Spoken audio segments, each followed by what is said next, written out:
प्रारंभिक दोहे हैं वो 2 दोहे किए थे और उसके बाद की हमने एक चौपाई की थी।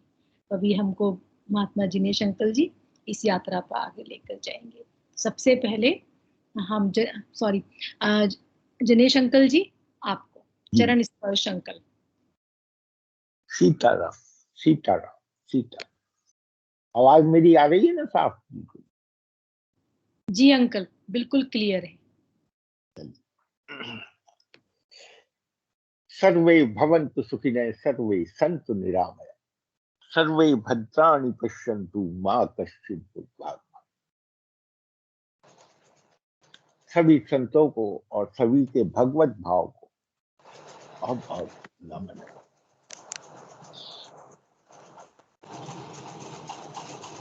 ये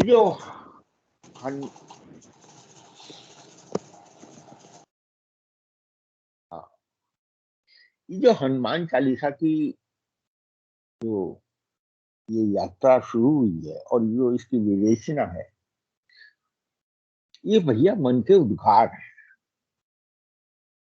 इसका ऐसा नहीं है कि कहीं मतलब मुझे कहीं से मैंने कुछ मिला है, जैसे संतों से सुना है, उस सबका सार रूप में हनुमान चालीसा किस रूप में लगता है, केवल उसका भाव है, उस भाव की अभिव्यक्ति है और भाव चिंतन से आता है। चौपाइयां जैसे जैसे चिंतन कराती हैं, जैसे जैसे दोहे चिंतन कराते हैं, रामचरितमानस के भी, हनुमान चालीसा बोलिए।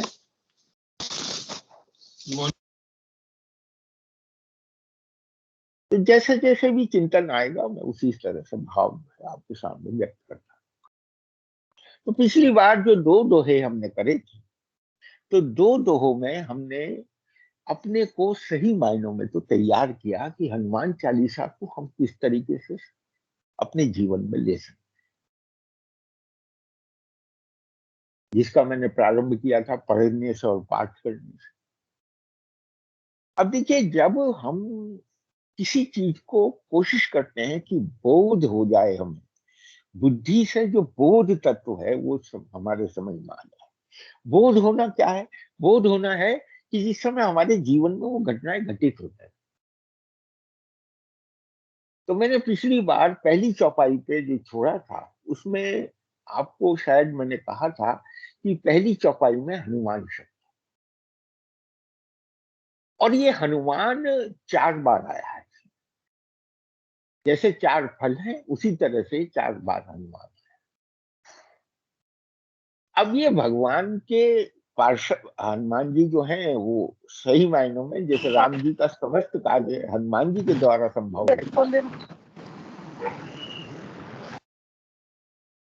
और हमारी आराधना भी हनुमान जी के बिना संभव नहीं है, रामचरितमानस में तो खास तौर से। अब ये जो हनुमान शब्द है, इसके अंदर 4 बार इसका प्रयोग हुआ है, और 4 बार जो मुझे लगता है, चारों बार जो है ये चारों फलों को ही इंगित कर रहा है, धर्म को, अर्थ को, काम को और मोक्ष। अब जैसे पहली चौपाई के अंदर कहा गया है कि जय हनुमान ज्ञान गुण सागर और जय कपीस तिहु लोक। हनुमान शब्द का सीधा अर्थ है, हनुमान शब्द का अर्थ है जिसका मान का हनन हो चुका। और देखिए, मान मन में होता है, मान और कहीं नहीं। जो मन में हमारे मान की भावना होती है ना, उसको बुद्धि तो बल देती रहती है, बुद्धि तो उसके पीछे अहम का काम है।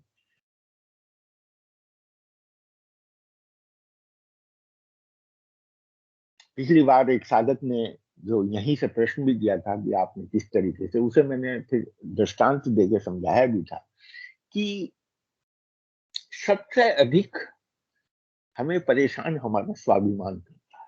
उसमें मान शब्द है, उसमें स्वाभिमान में एक्चुअली तो अभिमान है,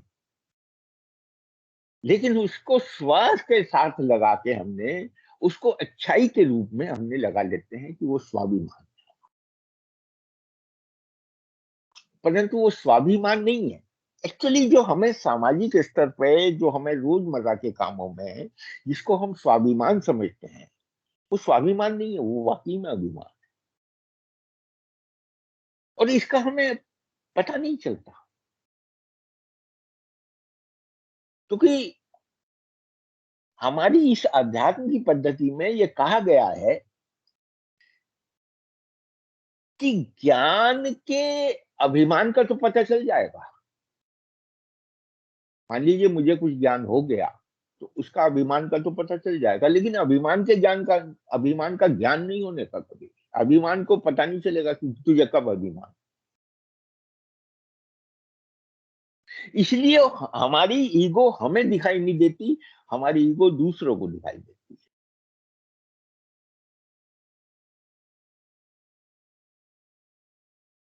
हनुमान चालीसा को समझना बहुत मुश्किल है अगर इस तत्व को नहीं समझे। अगर मान के ईगो के स्वरूप को नहीं समझे, तो तब तक हनुमान चालीसा को नहीं समझा जा सकता। एक्चुअली है क्या ये जो, अगर आप, जैसे आप सब लोग गीता भी पढ़ते हो, आप रामचरितमानस भी और सभी ग्रंथों का अध्ययन करते हो, अंतःकरण के चार रूप कहे गए।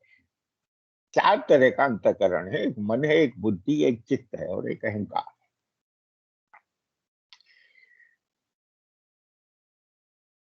एक बार भगवान से प्रश्न किया गया कि हे प्रभु, जब आप जानते हैं कि ये अभिमान और अहंकार, इसे कुछ भी कह लो, जब यही सब चीजों के परेशानी की जड़ है, तो आप इसे समाप्त क्यों नहीं कर देते? भगवान ने कहा, बात तो तुम्हारी बिल्कुल सही है।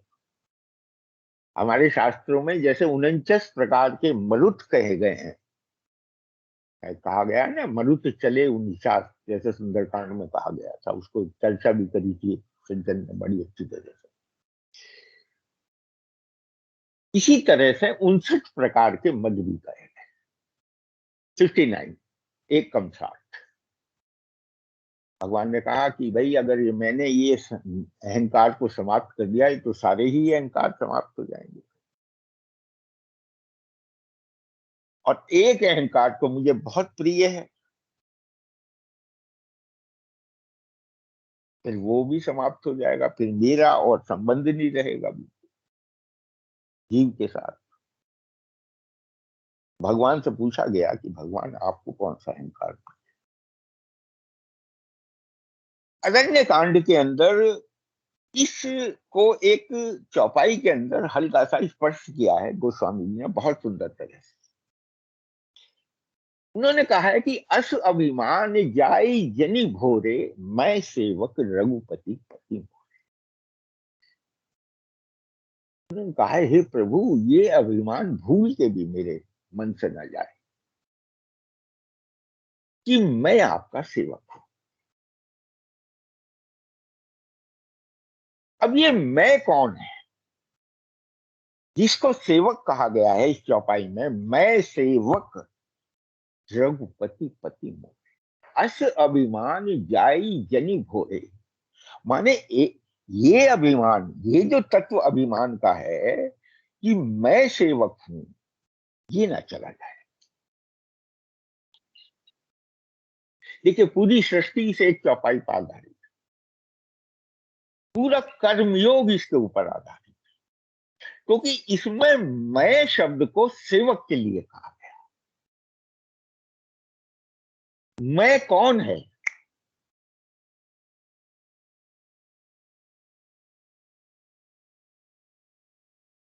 मैं वस्तुतः समस्त भगवान का कार्य, जो, क्योंकि ये आगे आने वाली जो चार हनुमान है ना, इसे नहीं समझ पाओगी जब तक इस चीज को नहीं दिमाग में ये बिल्कुल बिल्कुल क्लियर नहीं हो जाए।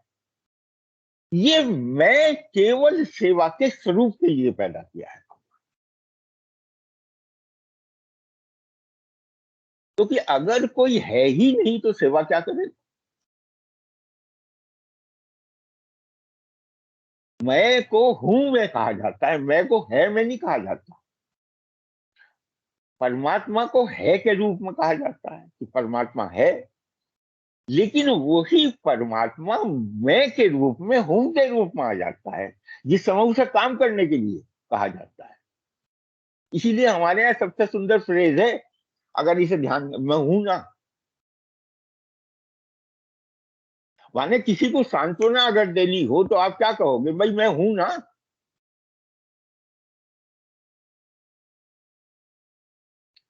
तो थोड़ा सा इसे गहराई से समझिए, ये कौन सा मैं है, ये वो सेवक वाला। क्योंकि हनुमान जी संपूर्ण रूप से परमात्मा के सेवक है। स्वयं शंकर को जिस समय इच्छा हुई, जब नारद जी ने श्राप दे दिया, और श्राप देने के बाद में सारे देवताओं ने अपनी अपनी योनि चुनी कि भाई अब चलना तो है बानर और भालुओं के ही रूप में,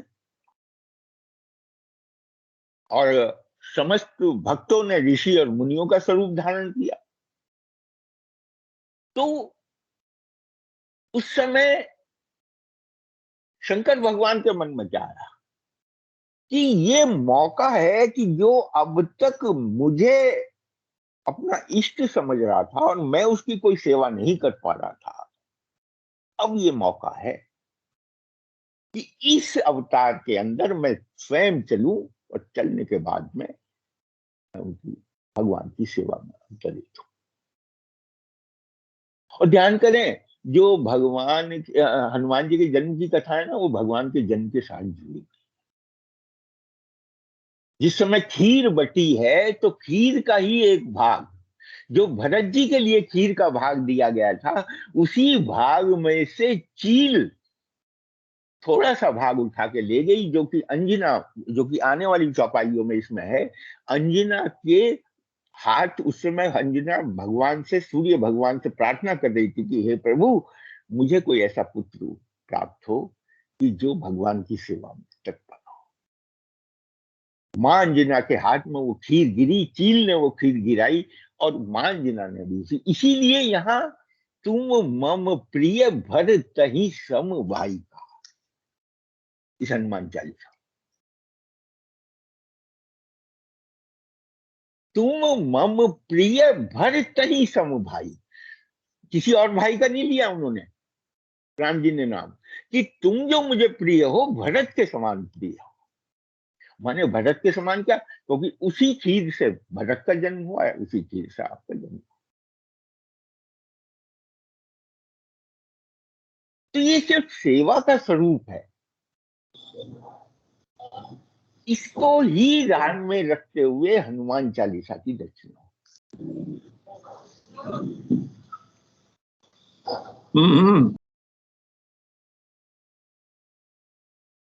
अब एक शब्द इसमें आया है, ज्ञान और गुण का सागर। ज्ञान क्या है, जैसा मैंने अभी कहा, समस्त ज्ञान क्या है, समस्त ज्ञान है जो हमारा मैं का स्वरूप है, उसका ज्ञान हो जाता है। क्योंकि जीवात्मा मैं से पहचाना गया है, परमात्मा तू से पहचाना गया। हम भगवान को जानने की कोशिश करते हैं, माफ करना, जितना समय हम भगवान को जानने की कोशिश करते हैं ना, अगर हम उससे 100वां हिस्सा भी अपने ऊपर जानने की कोशिश करें तो काम बन जाए।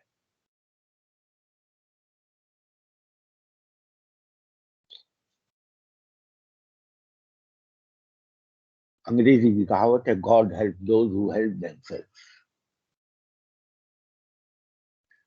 जब तक हम स्वयं को नहीं जान लेते, तब तक असंभव है तत्व को जानना। यही ज्ञान है, और ज्ञान के साथ देखिए, ध्यान करें, गुण कहा गया है। अब अगर स्वयं को जान लिया तो स्वयं तो संसार का एक अंग है, और संसार त्रिगुणात्मक है, 3 गुणों में बंधा हुआ। अब वो जो 3 गुणों में बंधा हुआ संसार है, वही गुण और ज्ञान और गुण का सागर है। संसार में किसी और वस्तु का ज्ञान ना करे, मैं का ज्ञान करे। और संसार में अगर किसी को देखे अगर, तो सगुण रूप में संसार दिखाई दे, तो सगुण रूप में तीनों ही गुणों से दिखाई देंगे। किसी में तमोगुण प्रधान होगा, किसी में रजोगुण होगा, तो किसी में सत्वगुण। अगर आउटर वर्ल्ड में हमारा दृष्टि चली जाती है, इसीलिए कहा गया है कि जय हनुमान ज्ञान गुण सागर। आगे कहा है जय कपीस, कपियों में सर्वश्रेष्ठ, क्योंकि वानर का योनि ली है भगवान ने, स्वयं शंकर भगवान ने। जय कपीस तिहु लोक उजागर। तिहु लोक कौन से हैं? एक, ये तीन लोग कौन से हैं? तीन लोग को आप इस तरह से समझिए कि जैसे मनुष्य का शरीर है ना, उसमें नाभि से ऊपर का हिस्सा, नाभि से नीचे का हिस्सा और नाभि का हिस्सा। नाभि जो है हमारी, वो प्रेजेंट है।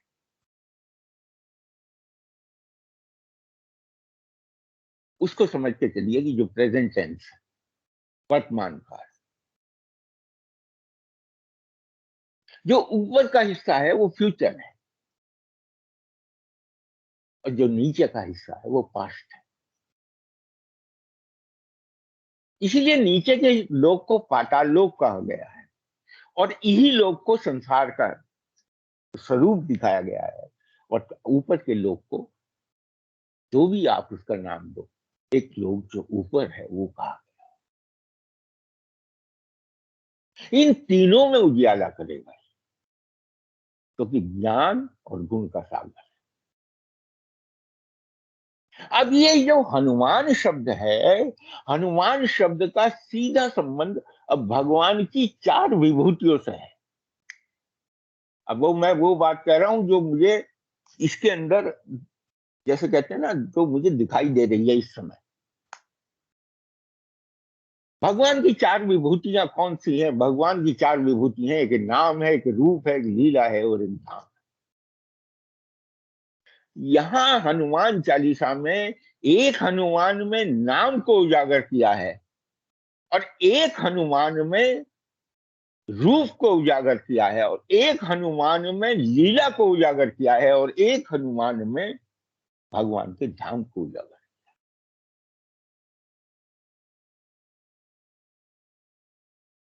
और भक्ति इन चार मार्गों से ही हो सकती है।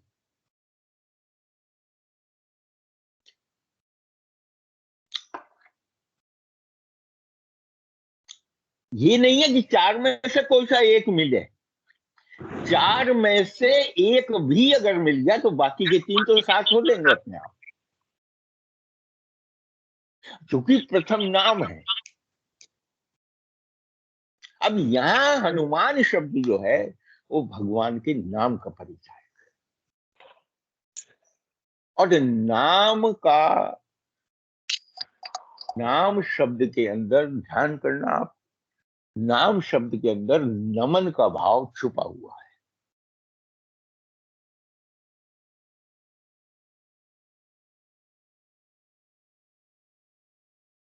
जो नाम नमन ना ला सके, समझ लेना अभी नाम का जाप हो गई।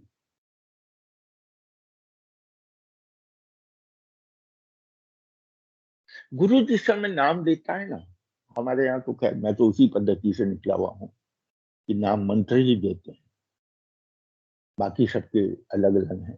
क्योंकि आगे आने वाले उसमें जय जय जय हनुमान गुसाई और कृपा करो गुरुदेव की नाई भी कहा गया, वहां भी हनुमान शब्द है, वहां उसको व्याख्या उस तरीके से लेंगे। यहाँ जो हनुमान है, यहाँ नाम के रूप में है।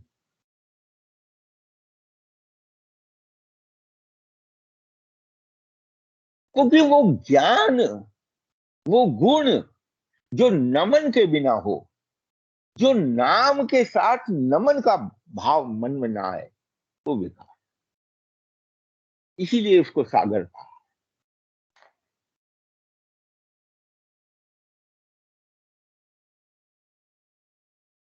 और नम्रता का सागर अथाह होता है। ये बात हमेशा मैंने तो अनुभव से सीखी है। अथाह सागर, क्योंकि दो में विरोधाभास है। अभिमानी को नम्रता नहीं हो सकती, नम्र नम्र व्यक्ति को अभिमान नहीं हो सकता। जिसके मन में मान की भावना होगी वहां नम्रता नहीं हो सकती, और जिसके मन में केवल और केवल नम्रता की भावना होगी वहां मान स्पर्श भी नहीं कर। भक्ति मार्ग के अंदर तो सूत्र है ये कि सबसे पहले एक परमात्मा के अहम के अलावा जो अहंकार का स्वरूप है, जो परमात्मा का है, जो है स्वरूप है, बस वही अहम। परमात्मा ने वो है स्वरूप को ही हूं के रूप में मैं के साथ जोड़ा है। परमात्मा है इसलिए मैं आया है। उस है ने इस मैं को उत्पन्न करके उसको हूं के साथ जोड़ा है, क्योंकि मैं सेवक हूं। वो बीच का शब्द हम भूल जाते हैं, सेवक, वरना कार्य नहीं होगा।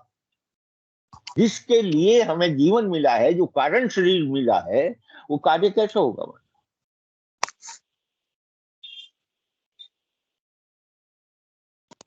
बस इतनी सी बात है। इतनी सी बात अगर क्लियर हो जाए तो ये चौपाई बिल्कुल स्पष्ट है कि जय हनुमान ज्ञान गुण सागर और जय कपीस तिहुँ लोक। तीनों लोक में उजागर रखे, तीनों लोक में कभी अंधकार होगा ही।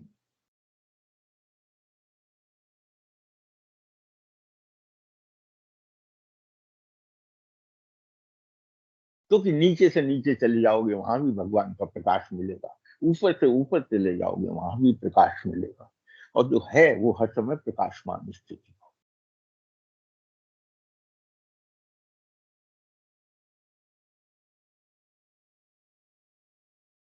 अब अब जैसे दूसरा हनुमान शब्द कहाँ आया, क्योंकि इसको अगर यहां स्पर्श नहीं करेंगे तो चर्चा अधूरी रह जाएगी।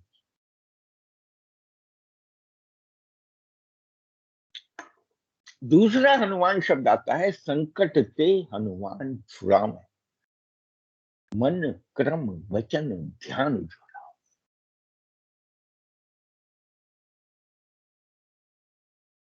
यहां संकट शब्द का भी प्रयोग किया, क्योंकि संकट भी तीन है।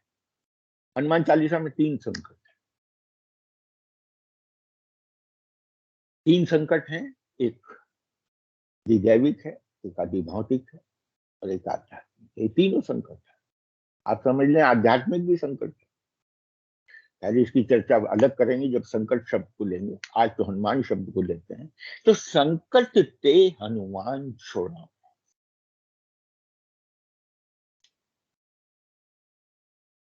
हनुमान जी क्या छुड़ा देते हैं?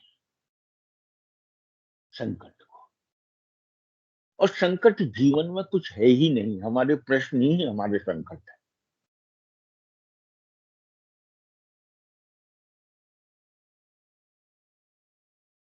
जो हम अपने से ही बार बार हमारे अंदर एक प्रश्न उठते हैं, बार बार हमारे अंदर जिज्ञासाएं उठती हैं, बस वही हमारे संकट।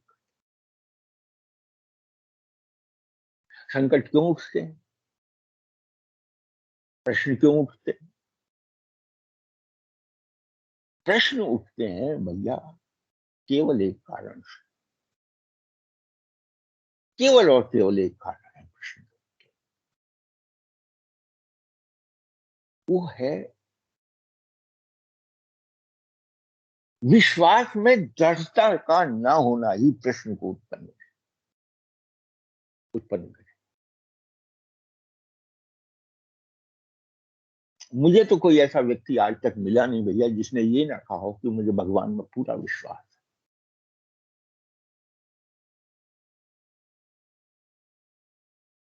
लेकिन अगर परमात्मा में भैया पूरा विश्वास है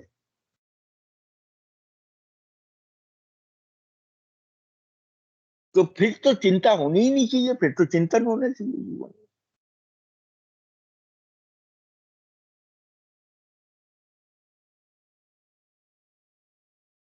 अब समझ ये नहीं आता, ये जो चिंता है यही तो संकट है।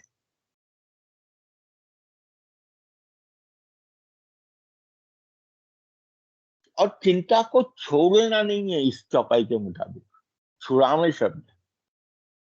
बोले बस तुम्हें क्या करना है, मन क्रम वचन ध्यान जोड़ लाओ, ध्यान कर दो बस। बोले इस ध्यान की बात नहीं करी इन्होंने, ये जो ध्यान लगाएगा। यहाँ क्या है कि अपने मन पे, कर्म पे और वचनों पे, तीन पे ध्यान देगा। क्या तीनों एक लाइन में है या नहीं है? ऐसा तो नहीं मन में कुछ और हो, वचन कुछ और हो और कर्म कुछ और।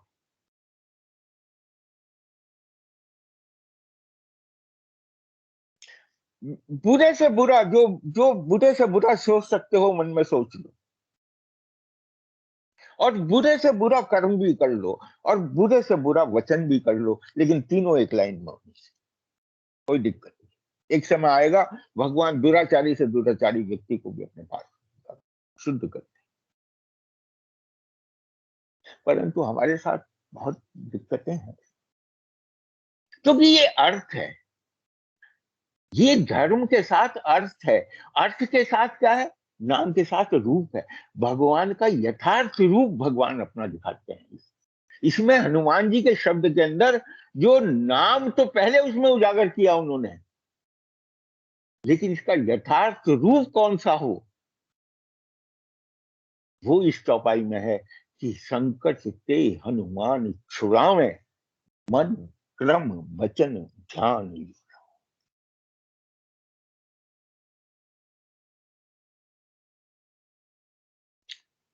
और बिल्कुल सिंपल है।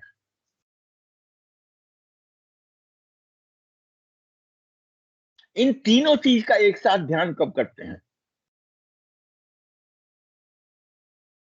और जो शब्द भी पहली बार कहा गया है, यद्यपि ये 5 बार आया,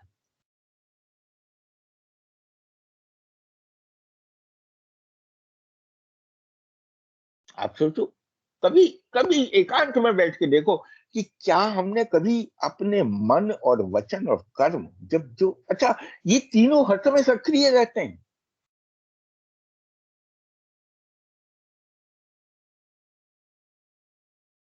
क्या इस पर ध्यान दिया?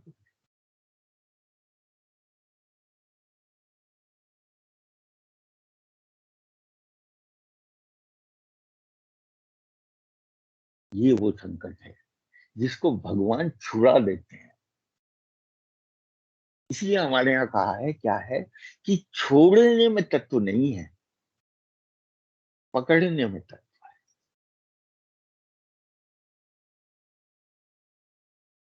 आप किसी दूसरी चीज को पकड़ने की कोशिश करो, पहली वाली अपने आप छूट जाए, निश्चित रूप से, क्योंकि उंगलियां दो ही हैं। पकड़ोगे आप कहां से, उसी उंगलियों से पकड़ोगे।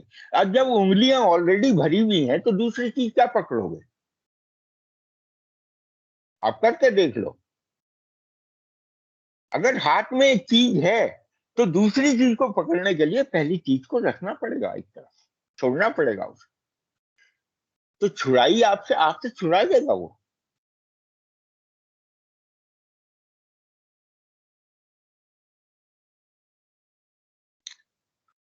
जिस दिन हनुमत तत्व के इस स्वरूप को हम समझ जाएंगे, जो नाम के रूप में, यथार्थ रूप में हमें दिखाया, रूप का अर्थ क्या है? ऐसा नहीं है कि रूप हमें दिखाई नहीं देता, रूप का वास्तविक अर्थ है तेरे मन में क्या है, तेरे कर्म में कैसा रूप है, और कैसे तेरे वचन में क्या है। क्या हमारा पूरा स्वरूप इन तीन चीजों में नहीं है? बाहर आ जाता है तीन चीजों में पूरा स्वरूप। जरा सा वचन बोल दो आप, जो आपके मन की भावना होगी संपूर्ण बाहर आ जाए।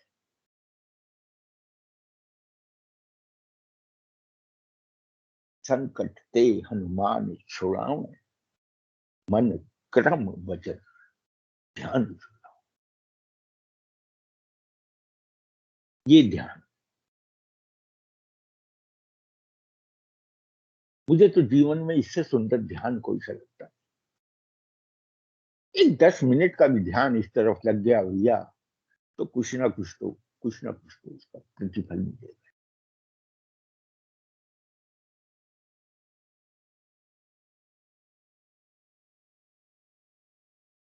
इसीलिए भगवान क्या कहते हैं, निर्मल मन सो जन मोहि पावा, मोहि कपट छल छिद्र न भाव। भगवान को प्राप्त कौन करता है? यद्यपि वो प्राप्त है, लेकिन उसकी प्राप्ति का अनुभव कौन कर पाता है? वो जो निर्मल मन का।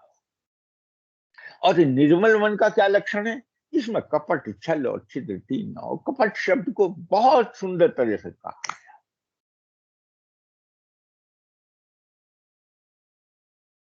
कपट बिल्कुल कपाट की तरह से है। जैसे दरवाजे के अंदर क्या है, इस घर में क्या है, दरवाजा बाहर से दिखाई दे रहा है, अंदर क्या है कुछ नहीं पता। इसीलिए हाँ, सुंदरकांड की फिर 30वें दोहे को कहूंगा मैं, नाम पहाड़ू दिवस निशि ध्यान तुम्हारे कपाट। कपाट शब्द, महाभक्ति ने कपाट काहे का लगाया? ध्यान तुम्हार कपाट। आपका जो ध्यान है बस वही उसका कपाट है, बंद कर दिया उसको। ध्यान के अंदर बंद किया हुआ है भगवान।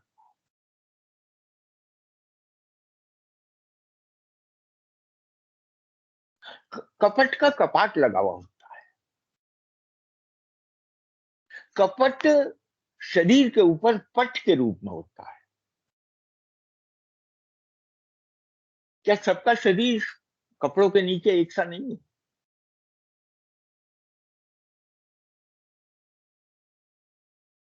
परंतु भिन्न भिन्न प्रकार के पट, भिन्न भिन्न प्रकार के वस्त्र, सुंदर से सुंदर वस्त्र हम बाजार से खरीद के लाते हैं, अब कुछ डिफरेंट लगने के लिए। इसका अर्थ मैं ये बिल्कुल मत समझना कि मैं इन चीजों का वो नहीं हूं। भगवान स्वयं श्रृंगार कराते हैं जिस समय, हमारे भाव से जिस समय वो श्रृंगार कराते हैं, तो नित्य नवम नवम दिने दिने करा, परंतु वो भाव से हो।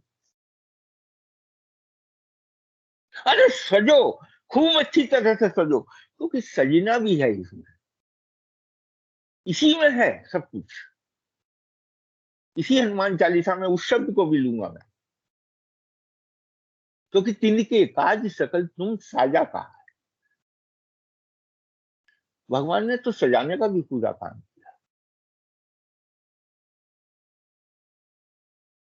परंतु पट धारण करते हुए तुम ही निवेदित भोजन करेंगी, तो प्रभु प्रसाद पट भूषण।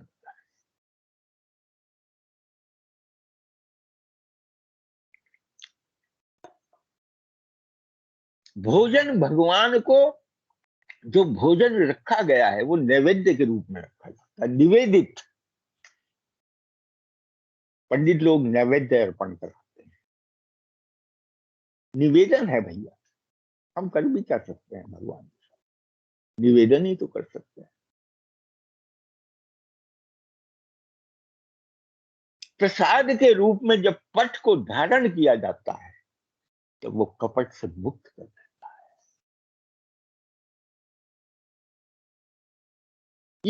ये भगवान को जो है ना, जिन्होंने, भगवान ने कहा निर्मल मन सो जन मोहि पावा, मोहि कपट छल छिद्र न भाव। और कपट आते के साथ ही छल अपने आप आ जाता है।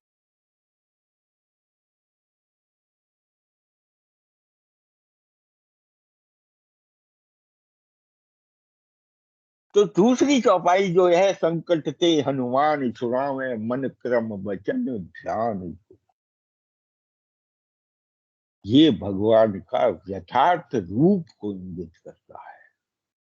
तीसरी चौपाई लेंगे अब, जो हनुमान शब्द की है, वो है जय जय जय हनुमान गुसाई, कृपा करो। 3 बार जय शब्द कहा है।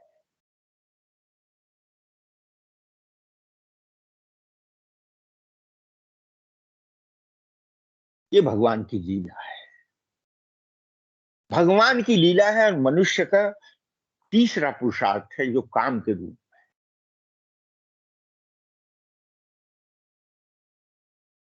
मनुष्य की समस्त कामनाएं कर्म को, प्रारब्ध को, कर्म को निर्धारित करती,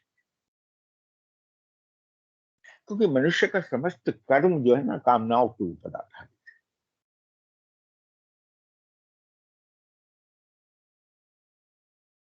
और ध्यान करें, जो चीज करने में आएगी वो क्रिया बनकर रह जाएगी, परंतु जो हो जाएगी वो लीला बन जाएगी।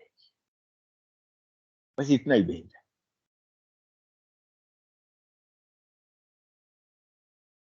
यहां 3 बार जय जय जय शब्द। जय क्यों कहा है? क्योंकि इसका हनुमान चालीसा का प्रारंभ भी जय हनुमान ज्ञान गुण सागर से। जैसा कि मैंने कहा था, जय शब्द जो है वो सही मायनों में जय शब्द उसके लिए प्रयोग होता है जहां कहीं द्वंद्व ना हो।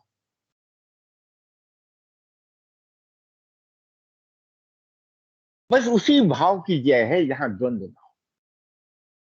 जहां द्वंद्व होगा ना तो वहां तो जय नहीं रह जाएगी, वहां तो विजय प्राप्त करनी रह जाएगी।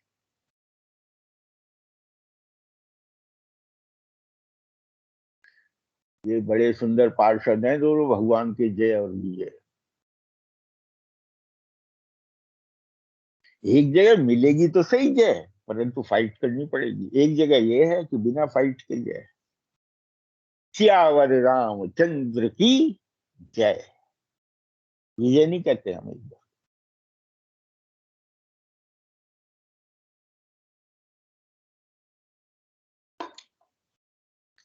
और गुरु तो भाई, गुरु तो तत्व ऐसा है कि तीनों स्थितियों को, तीनों को, त्रिगुणात्मक संसार को, सबको, तीन में जो जो चीज तीन में है, सृष्टि समस्त तीन में है, सर्जन पालन विसर्जन, हर चीज जो तीन में है वो गुरु का स्वरूप है। इसलिए भगवान शंकर को शुरू में ही वो स्वामी जी ने गुरु कहा है, विश्व गुरु है। और इसी गुरु के रूप में शंकर स्वयं केसरी नंदन, शंकर सुवन शब्द शायद ये नहीं है, शायद ये एक्चुअल शब्द जो है, शंकर स्वयं केसरी नंदन तेज प्रताप महादेव।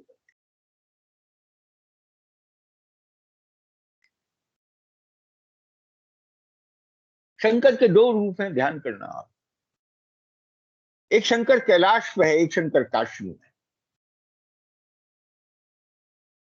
कैलाश का शंकर कमाई करता है, खूब कमाता है, और काशी का शंकर उस कमाई को बांटता है। कैसे? कमाई कौन सी है हमारे जीवन की? राम नाम की। ध्यान करें कि कैलाश का शंकर विश्व गुरु के रूप में कैलाश के ऊपर बैठ के केवल राम नाम का जप करता है। वो राम नाम का जप इकट्ठे होते होते होते होते इतना अधिक हो जाता है कि जब उसको बांटने का नंबर आता है ना तो उसे काशी आना पड़ता है। काशी में कहते हैं कि हर मरने वाले के कान जो है वो दाहिना कान खड़ा हो जाता है। माने काशी के हर व्यक्ति के कान के अंदर वो राम के नाम को बांटता रहता है। वही राम का नाम जो संचित किया हुआ है उसी को वो बांटता है। तो भैया कमाई तो वही है जब खर्चे में आ जाए, और खर्चा जो किसी के कल्याण में आ जाए।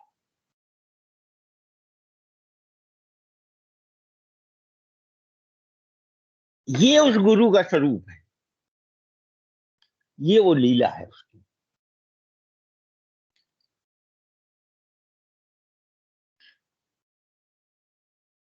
एक बात और मुझे बतलाओ आप, क्या गुरु साक्षात परमात्मा रूप धर के नहीं आया?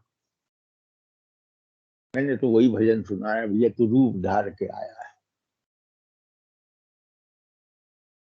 क्योंकि कृपा सिंधु नर रूप हरि, यहाँ हनुमत तत्व जो है, हनुमान शब्द जो है, वो गुरु के साथ जो जोड़ा गया है। जय जय जय हनुमान गोसाई शब्द। अब गोसाई किसे कहते हैं? कौन है गोसाई इस संसार? गौ कहते हैं इंद्रियों को, साई कहते हैं जो उसका भगवान हो।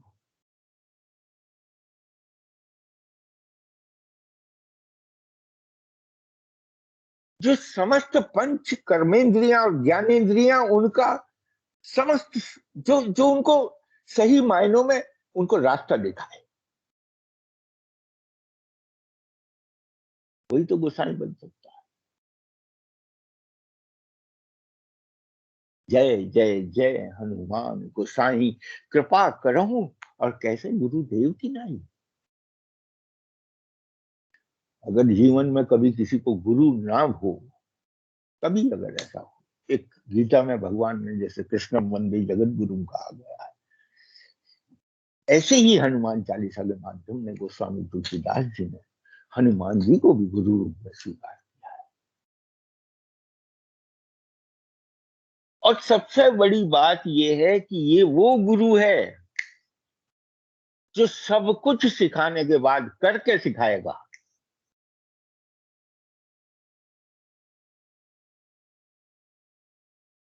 कृष्ण ने कह के सिखाया है और इन्हें करके सिखाया।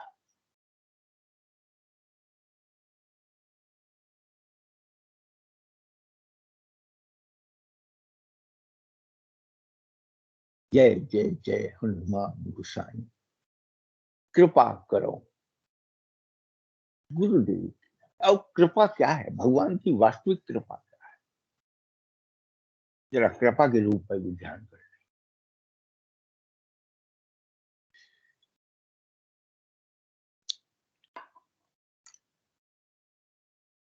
किस चीज को कृपा समझते हैं? क्या संसार की उपलब्धियां भगवान की कृपा है?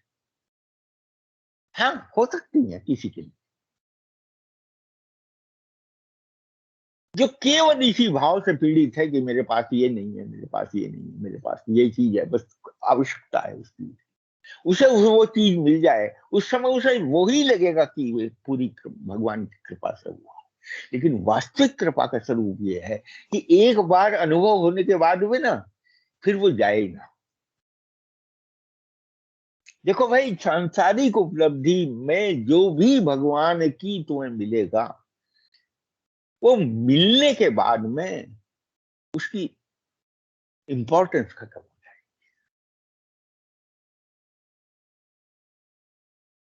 लेकिन भगवान की कृपा वो है कि मिलने के बाद उसकी इंपॉर्टेंस शुरू हुई। यहां घटेगी नहीं इंपॉर्टेंस, यहां दिन प्रतिदिन इसकी इंपॉर्टेंस बढ़ेगी। क्योंकि इसी को कहा है गोस्वामी जी ने, अति हरि कृपा जाहि पर हो, तो पाव देह यही मार्ग। देह को मिलने के बाद में जो इस मार्ग को ले लेता है, उस पर अति हरि कृपा है। क्यों? क्योंकि अति हरि कृपा उस पर है, देह ऐसी मिली है कि जो इस मार्ग पर चली गई। परंतु वास्तविक कृपा भगवान की क्या है, वो उन्होंने अयोध्या कांड में बिल्कुल स्पष्ट कहा है, तुम्हारी कृपा तो तुम ही रघुनंदन, और जानत भगत भगत उच्च।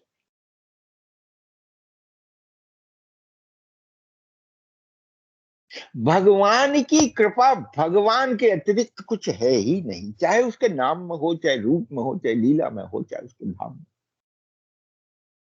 क्योंकि चर्चा होगी तो इन्हीं चारों चीजों की होगी। सत्संग में और कोई चर्चा हो ही नहीं सकती इन चार के अलावा, असंभव है।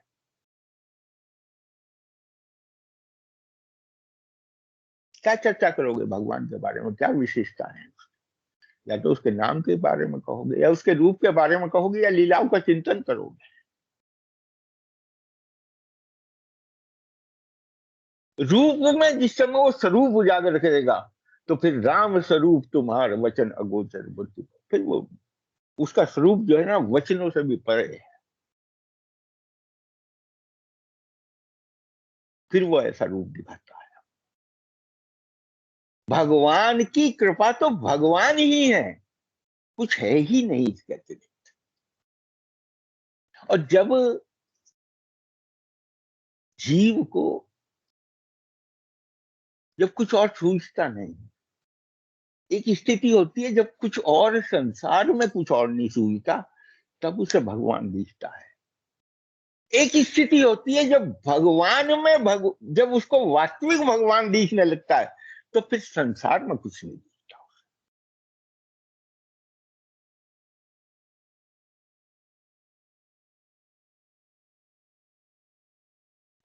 इसीलिए मैं हमेशा एक ही बात कहता हूं कि पहले ये डिसाइड कर लो कि राम के लिए संसार है कि संसार के लिए राम।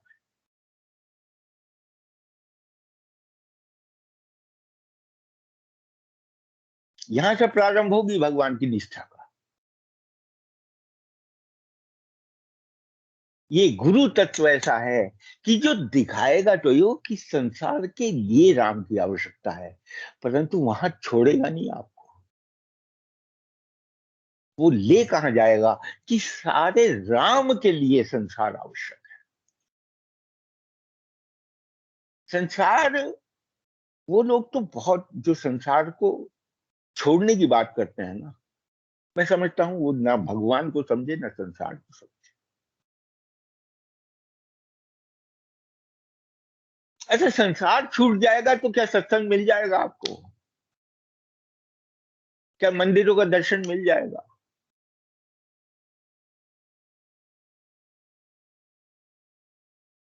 नहीं मिल सकता। राम के लिए संसार बना देता है गुरु। स्टार्टिंग वो संसार के लिए राम की करता है आराधना की। हाँ, ऐसा कर लो बेटा, ये काम ठीक हो जाएगा तुम्हारा, ऐसा कर लो ये काम ठीक हो जाएगा, लगाएगा इसी तरह से। बच्चे को तो खिलौने का लालच दिया जाता है, परंतु अंतिम स्थिति उस गुरु की क्या है? अंतिम जो यहाँ कहा गया है कि जय जय जय, 3 बार जय कह के हनुमान गोसाई उस स्थिति तक लाने में कि कृपा करहूं गुरुदेव की भाई, ऐसी कृपा कर दो प्रभु। तो कृपा के रूप में केवल और केवल राम ही राम।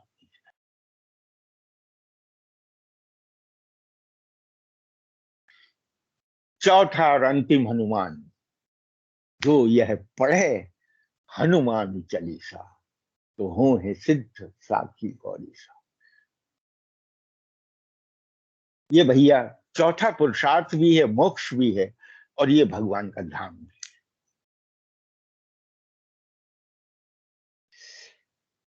हो ही शब्द है इसके अंदर। हो ही शब्द में क्या होना है ये बताइए। जीते जी क्या होना चाहते हो? इसमें तो सिद्ध शब्द है, क्योंकि सिद्धि साधन से आती है।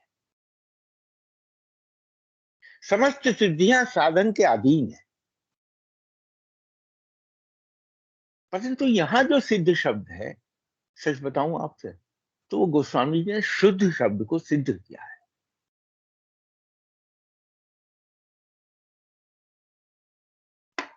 मोहे सिद्ध साखी गौरी का। हमारे यहाँ संत समाज में जिस समय चावल को पकाया जाता है, तो चावल को पकाने में कहते हैं जाओ भैया इस चावल को सिद्ध कर लो।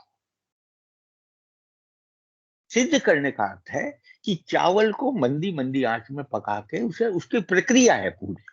अब चावल को पकाने की क्या प्रक्रिया है कि आप चावल डब्बे में से निकालेंगे, धोएंगे पहले उसे। जब तक उसमें पानी गंदा दिखाई देता रहेगा तब तक उसे धोते रहेंगे, धोते रहेंगे, धोते रहेंगे, जब तक बिल्कुल निर्मल जल में नहीं आने का। तो सिद्ध करने के लिए देखिए ध्यान करें, पकाना पड़ता है, और पकाने के लिए पहले शुद्ध करना पड़ेगा। तो शुद्ध हुआ ही सिद्ध हो सकता है। जब उसमें मल नाम की चीज रहे ही नहीं, तब ही वो सिद्धि को प्राप्त होगा। अब सिद्ध कैसे हुआ? चावल लिया, रेशो प्रोपोर्शन में पानी भी डाला, उसमें चावल भी डाला, पकने लगा। आंच को तेज नहीं किया, मंदी मंदी आंच में उसे पका रहे। और बीच बीच में क्या कर रहे हैं कि चावल को उठा के दबा के देखते हैं ये पूरी तरह से सिद्ध हुआ या नहीं हुआ, कहीं ऐसा तो नहीं अधकचरा रह गया।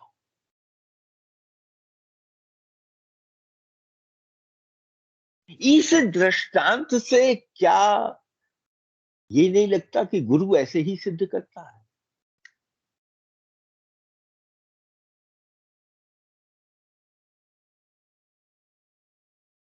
देखिए, मेरे गुरु कहा करते थे, बोले बेटा भोजन का और भजन का, पके हुए का तो आनंद है और पचने के बाद मजा आता है।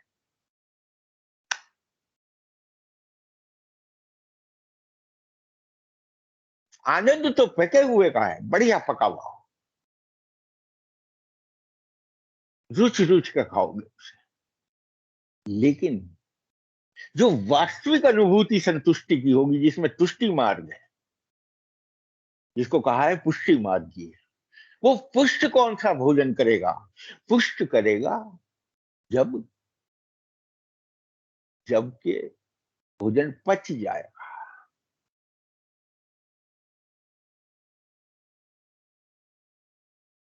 अब ये तो पचा हुआ भोजन जो है ये शरीर को लगता है, लेकिन पचा हुआ भजन जो है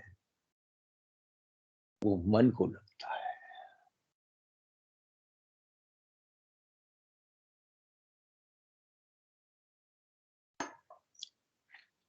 भोजन और भजन की एक सी विधा है, बिल्कुल चलेगी और निश्चित रूप से आपको आपके धाम में पहुंचाएगी। धाम कौन सा है? मोक्ष का द्वार। मोक्ष को चार तरह से कहा गया है। या तो ये सालोक्य होगी, या सारूप्य होगी, या सायुज्य होगी, या सामिप्य होगी। अब देखिए, नाम के रूप में ये अत्यंत समीप है, इससे ज्यादा समीप नहीं हो सकती। नाम से ज्यादा समीप कोई सी चीज नहीं है आपके। ये नाम सामीप्य मुक्ति है, रूप सारूप्य मुक्ति है, उसके रूप में ही सब कुछ है। उसकी लीला सायुज्य मुक्ति है, और उसके साथ में निवास करना, हर समय ये महसूस होने लगे मैं उसके धाम में हूं, मैं मुक्त हूं, बिल्कुल मैं उसके धाम में हूं, ये आपकी सालोक्य मुक्ति है।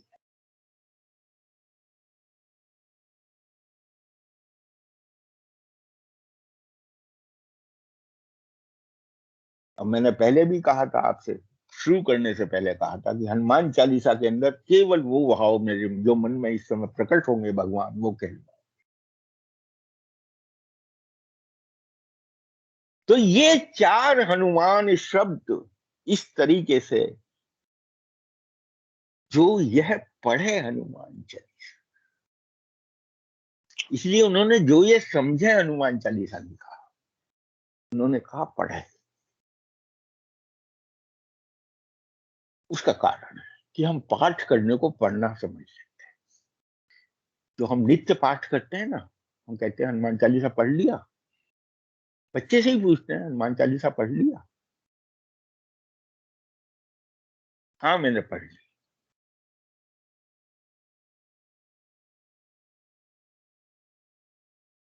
यद्यपि उस बच्चे से अगर इतनी वार्ता, इतनी चर्चा, इतनी गहन चर्चा इसे जैसे कि अब हुई है, करेंगे तो बेकार, उसमें नहीं समझ में आए। लेकिन वही है ना, जिस समय भगवान बल भी देते हैं, आत्मबल देते हैं, बोध भी देते हैं बुद्धि के अंदर, और विनय वाली, नमन वाली विद्या भी दे देते हैं, क्योंकि विकार से हरण करेंगे। ये पंच विकार हैं हमारे, विकार बाहर खड़े हैं। हरहु व कलेश विकार कहा।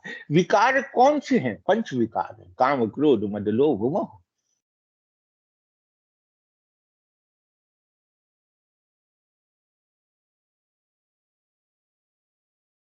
इन पांचों विकार से मुक्ति मिलेगी। मुक्ति उन्हीं से चाहिए। बाकी तो भगवान का धाम है। हर तरह से आप किसी तरह से भी रहो, कहीं ना कहीं रहोगे, नाम के रूप में रहोगे, रूप में रहोगे, लीला में रहोगे, धाम में रहोगे। अगर हम कर्म के क्षेत्र में है, लीला में है भगवान, तो भगवान की लीला हो।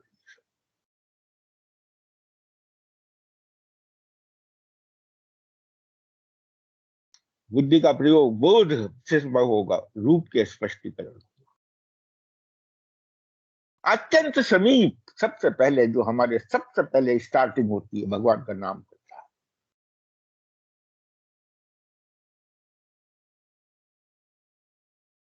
और फिर अंत में जो लास्ट है, जो यह पढ़े हनुमान चालीसा हो सिद्ध। और साक्षी किसे कहा है? गौरीशा। गौरीशा माने भगवान शंकर। गौरी और शंकर दोनों का सम्मिलित रूप गौरीशा है। ये दोनों अर्धनारीश्वर के रूप में एक दूसरे के साथ। इनको दोनों को अलग नहीं किया गोस्वामी जी ने। इसमें बोले मैं एक शपथ लेके गौरीशा की कहता हूं, गौरी शंकर की शपथ लेके कहता हूं। लोग कहें की शपथ दिलाएंगे? गंगा जी की, गंगा जल की, हाथ में रखवाएंगे, पुस्तक रखवा देंगे। ये वो कहते हैं जिसने गंगा स्वयं धारण कर रखी है, और जिसने आधे शरीर में गौरी को स्वयं को स्थान दे रखा है, जो पूरी प्रकृति को चलाने वाली है, जो भगवान की माया है पूरी, वो आधे शरीर में है।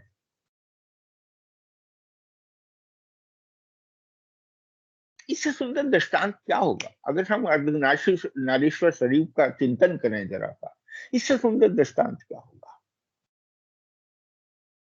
एक तरफ व्यापक ब्रह्म सगुण रूप में है, और एक तरफ पूरा प्रकृति, पूरा संसार जो है वो भी सगुण रूप में खड़ी है।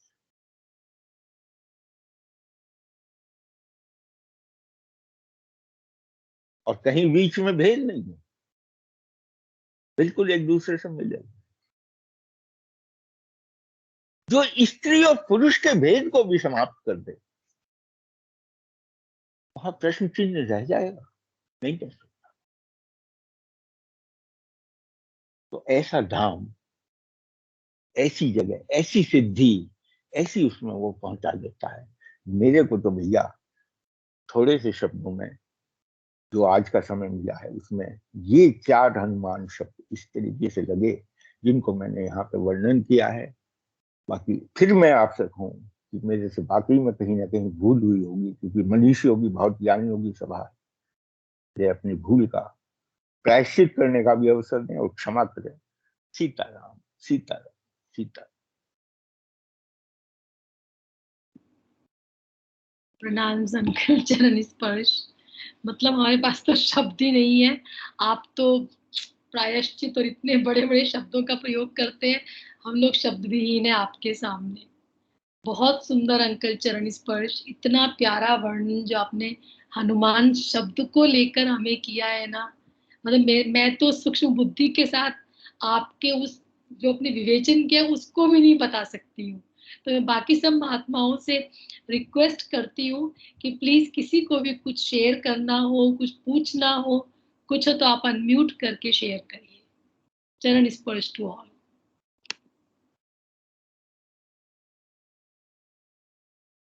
प्रणाम। प्रणाम। दिनेश जी व्याख्यान के बाद बोलने की नहीं, पर आवाज आ रही है? जी जी आ रही है जी। पर इसमें शुरुआत में पहला जब ये दोहा जो हनुमान चालीसा का है, बोलते हैं श्री गुरु चरण सरोज रज निज मन मुकुर सुधारी वरणो रघुबर विमल जस जो दायक फलचार। ये दोहा अयोध्या कांड में भी आता है और ये हनुमान चालीसा में भी आता है। अब इसमें गोस्वामी तुलसीदास जी कहते हैं कि मैं गुरु जी के कमलवत चरणों के धूल से अपने मन मुकुर को, मन रूपी दर्पण को साफ करता हूँ। और वर्णो क्यों साफ करता हूँ? क्योंकि वर्णो रघुबर, मुझे मैं वर्णन करता हूँ किसका? रघुवर जो रघुकुल में श्रेष्ठ है। विमल अजस माने निर्मल। अब मैं रघुवर जी के निर्मल यश का वर्णन करता हूँ। क्यों वर्णन करता हूँ? क्योंकि इससे हमको चारों फल की प्राप्ति हो। अब एक हम भी बहुत दिनों से हनुमान चालीसा पढ़ रहे थे, आप सब भी बहुत दिनों से पढ़ रहे होंगे। तो हमको एक चिन्मय मिशन में स्वामी तेजोमन जी का सुनने को मिला। बोले ये जब तुलसीदास जी कहते हैं वर्णो रघुवर विमल यश, मैं रघुकुल में जो श्रेष्ठ है उनका वर्णन करता हूँ। तो अयोध्या कांड में तो अच्छा है। अयोध्या कांड में पूर्वार्ध में राम जी की वंदना है और उत्तरार्ध में भरत जी की वंदना है, भरत जी के यश का गान है, और पूर्वार्ध में राम जी के यश का गान है। तो वहां तो ठीक है, लेकिन हनुमान चालीसा में बोलते हैं कि वर्णो रघुवर विमल यश, मैं रघुवर के विमल का वर्णन करता हूँ यश का। तो ये हनुमान जी तो रघुवर है नहीं, तो रघुवर शब्द का उन्हें कैसे ये कैसा आया, क्यों आया? और बहुत दिनों से पढ़ते रहे पर कभी ऐसा ध्यान में आता नहीं था। पर उनने जो व्याख्यान दिया वो मैं सबके संज्ञान में लाने का प्रयास करता हूँ। उन्होंने ये बताया कि कई तरह के संबंध होते हैं। एक संबंध तो अपना रक्त का संबंध होता है, दूसरा कई बार ऐसा संबंध होता है कि बोले ये हमारे पुत्रवत हैं, ये हमारे सखा समान है, हमारे भाई समान है, इस तरह से। तो बोले जब ये हनुमान जी सीता जी से मिलने जाते हैं और बार बार जननी जननी कहते हैं, हर बार माँ माँ कह के पुकारते हैं, तो सीता जी ने भी उनको सुत कहा, माने पुत्र ही कहा है। कब कहा उनने? है सुत कपि सब तुम ही समाना। हनुमान जी जब सीता जी के सामने गए और बहुत छोटा सा रूप लेकर गए थे और कहने लगे कि आप चिंता मत कीजिए, राम जी सारे बानरों को लेके आएंगे और हम आपको यहाँ से ले जाएंगे राक्षसों का नाश के। तब उन्होंने कहा है सुत कब सब तुम ही समाना, हे सुत, हे मेरे पुत्र, क्या सबके तुम्हारे जैसे ही छोटे हैं? एक जगह पे ये आया। और फिर इसके बाद जब सीता जी का संदेश लेकर के श्री राम के पास हनुमान जी जाते हैं, तो वहां पे प्रभु ने पहले तो सुनु कभी कहा, फिर कहा सुनु सुत, उन्हें भी कहा पुत्र, और फिर कहा मैं तुम्हारा वो नहीं हूं, वहां पे सुत कहा। तो इस तरह से कहते हैं कि हनुमान जी भी रघुवंशी हो गए। और एक ऐसा कहा जाता है कि वो जो प्रतिष्ठि यज्ञ हुआ था उसमें जो खीर बनी थी, वो खीर का भाग कहीं से अंजना जी को के उसे मिला था, और उस खीर के खाने के बाद हनुमान जी का भी जन्म हुआ था। तो ये दो चीज इसलिए बोले रघुवर शब्द का इसमें वर्णन आया है, इसलिए मैं उसमें आपके सुलाना चाहता था। और गुरु के कई तो वंदना उनने की है, जैसे रामचरितमानस में भी कहा उनने, गुरु के रज क्या बंदो गुरु पद पदुम परागा सुरच सुभाष सुभागा। फिर आगे आते हैं तो बोलते हैं बुद्धहीन तनु जान के सुमिरहु पवन कुमार बल बुद्धि विद्या देहु मैं। अब सुमिरहु पवन कुमार, पवन कुमार का स्मरण करता हूँ तो हनुमान जी प्रसन्न हो जाते हैं। बोले क्या चाहिए आपको? तो बोले मुझे बल चाहिए, बुद्धि चाहिए, विद्या चाहिए। तो उससे क्या करेंगे? बोले उससे हरहु कलेश विकार, माने हरहु माने हरण कर लीजिए क्लेश। अब विकार क्या होते हैं? जैना जी ने बहुत अच्छे से बताया है कि काम क्रोध लोभ ईर्षा ये संबंध के विकार हैं, इनको आप हरण कर लीजिए। प्रलोभन में फंस जाना ये भी विकार है, भयदायक इससे भयभीत हो जाना यह भी विकार है, और जरा किसी ने कुछ कह दिया तो क्रोध करना वह भी विकार है। ये तो सब काम क्रोध आदि सब विकार हुए। अब क्लेश क्या है? जो हमको पीड़ा देने वाले हैं वो सब क्लेश है। और योग शास्त्र में 5 प्रकार के क्लेश बताए गए हैं: अविद्या, अस्मिता, राग, द्वेष, अभिनेश। अविद्या है अज्ञान, और अविद्या से उत्पन्न होती है अस्मिता। अस्मिता का अर्थ है अहंकार, अस्मि माने मैं ऐसा हूं, मैं वैसा हूं आज। राग द्वेष ही है। अभिनिवेश का अर्थ होता है भय, जैसे मृत्यु का भय सबका मन में बैठता है। तो तुलसीदास जी कहती है सारे क्लेश, अविद्या, अस्मिता, राग द्वेष आदि सब के सब बहुत पीड़ा देने वाले हैं। तो उन्होंने कहा महाराज आप इन क्लेशों को दूर कीजिए, हमारे विकारों को दूर कीजिए। तो कैसे दूर होंगे? बोले उनको दूर करने के लिए हमें बल दीजिए। देखिए काम क्रोध आदि विकारों को दूर करने के लिए बहुत बड़ा बल चाहिए। जब हमारे मन में राग द्वेष भरा होता है तो इनके कारण ही हम निर्बल बन जाते हैं। तो वो गीता में भगवान कहते हैं ना कि शारीरिक बल से काम नहीं होता, बड़े बड़े हट्टे कट्टे पहलवान भी काम क्रोध के बस में बुरी तरह फंस जाते हैं। तो बोले भगवान कहते हैं बलवानों में मैं बल हूँ, तो मैं हूँ। तो अब उसकी अलग व्याख्या है, पर एक चीज और इसमें कहते हैं तुलसी जी, बुद्धि और विद्या। तो बुद्धि और विद्या क्या दोनों एक है? ये दोनों, बुद्धि और विद्या क्या है? बुद्धि वह साधन है जिसके द्वारा हम विद्या प्राप्त करते हैं।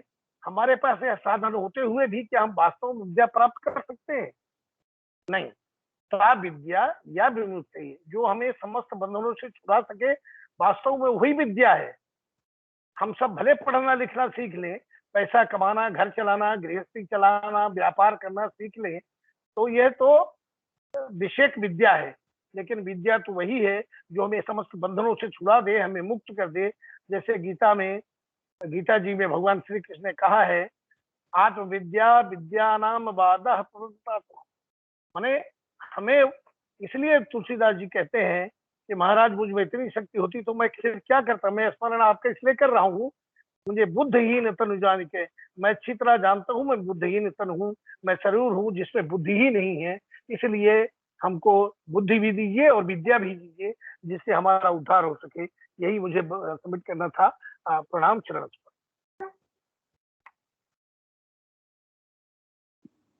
प्रणाम। थैंक यू द्विवेदी जी, बहुत बहुत सुंदर जो आपने विवेचन किया है चरण स्पर्श। आपको किसी और महात्मा को कुछ शेयर करना है, कुछ थॉट्स हैं, तो प्लीज आप अनम्यूट करके कर सकते हैं।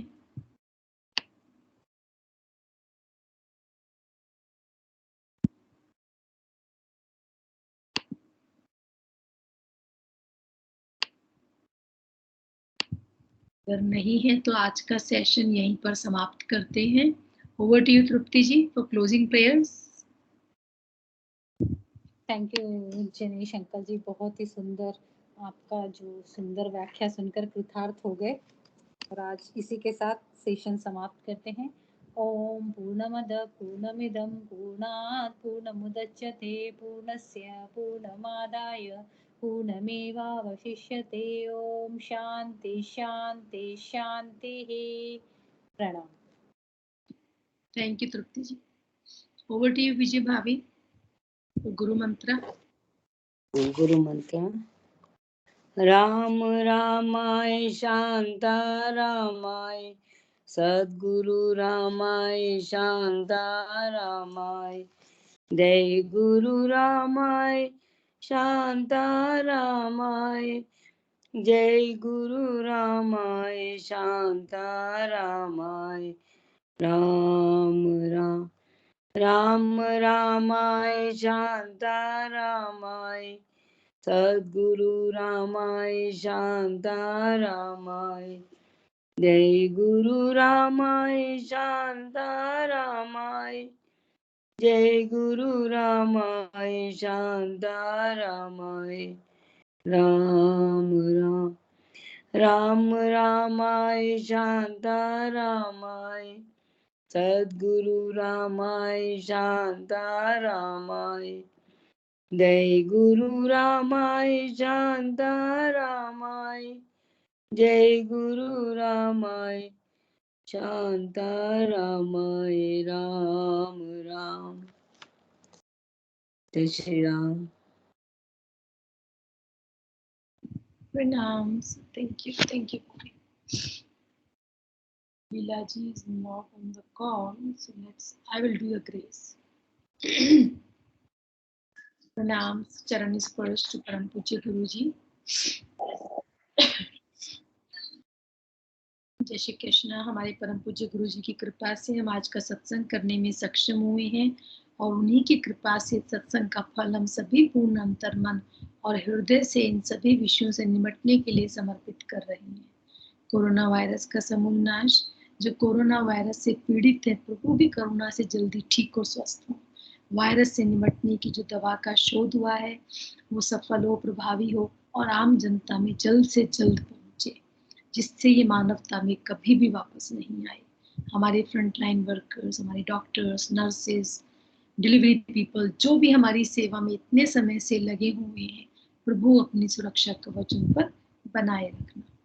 हे प्रभु, यह सब आपकी कृपा से फलित हुआ है। हम अपने गुरु के केवल निमित्त मात्र हैं। तथास्तु तथास्तु तथास्तु। सर्वम श्री कृष्ण अर्पणमस्तु। सर्वम श्री कृष्ण अर्पणमस्तु। प्रणाम, चरण स्पर्श, शुभ रात्रि। जय श्री कृष्ण, शुभ रात्रि। जय श्री राम, जय श्री राम, जय श्री राम, प्रणाम। जय श्री राम, जय श्री प्रणाम। राम, सबको प्रणाम।